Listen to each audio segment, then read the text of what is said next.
What's going on, everybody? It's your boy C-Zar, and we are talking about Bitcoin today, BTC USD.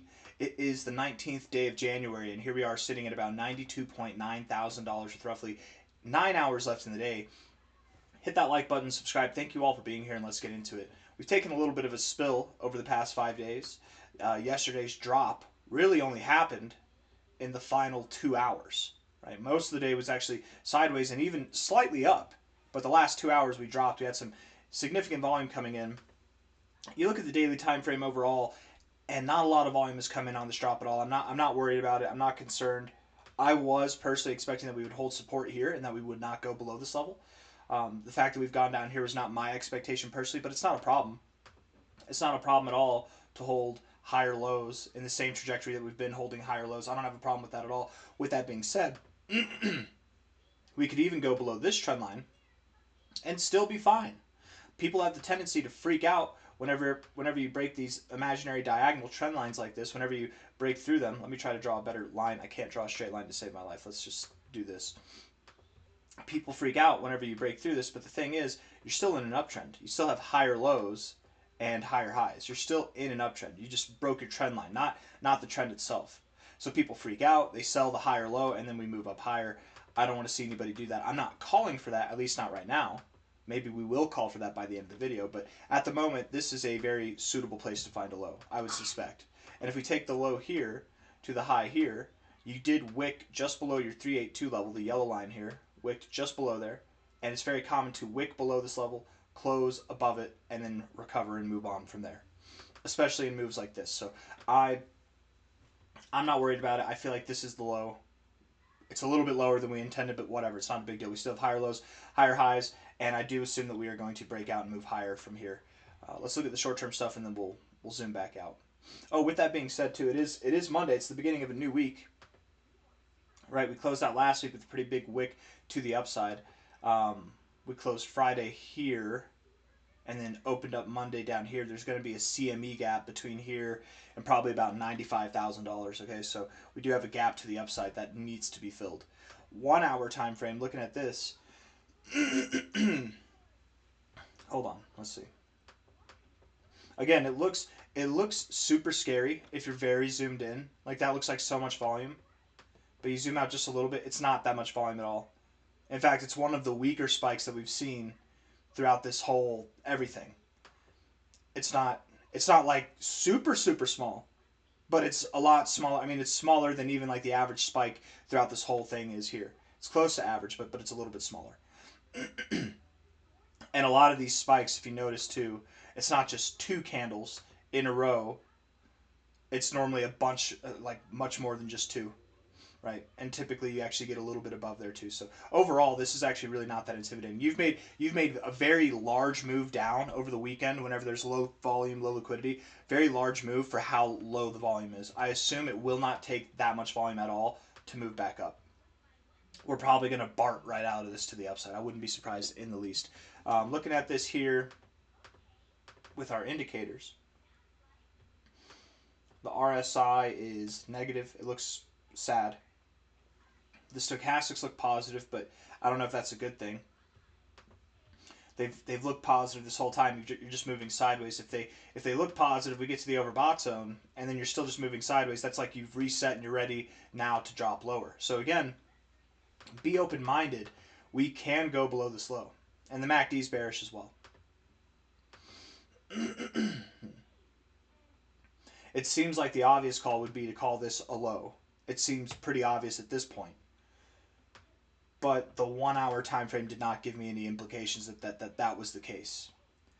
The 1 hour even kind of makes sense for it to go lower than this low.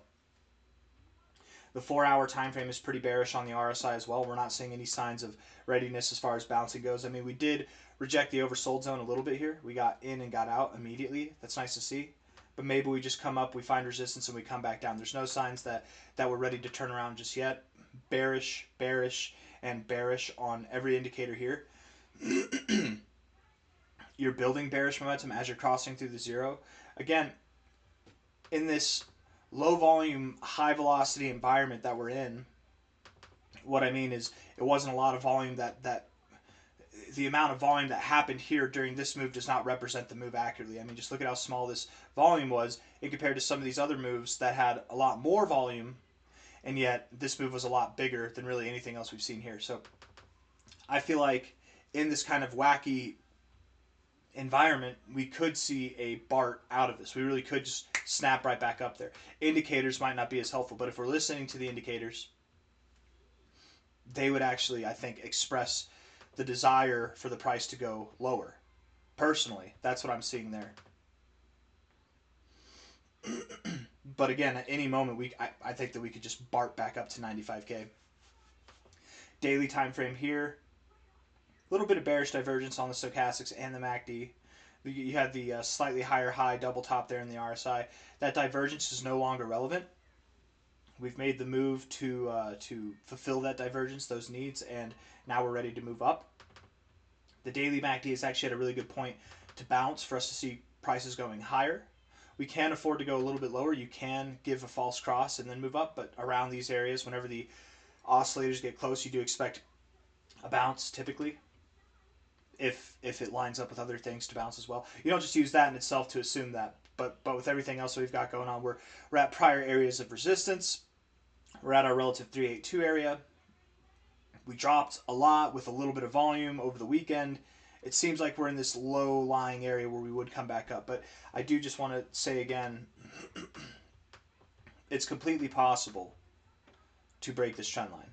It's completely possible to break this trend line and recover and see higher highs and still be in an uptrend. So be open-minded to that. Don't be fearful if that happens.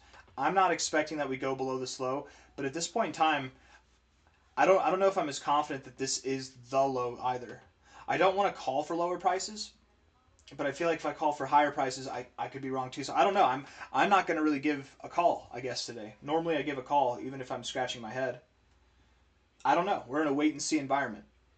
I'm confident that no matter what comes our way, whatever the hell it is that we do, that we're going to move up. I'm very confident in that.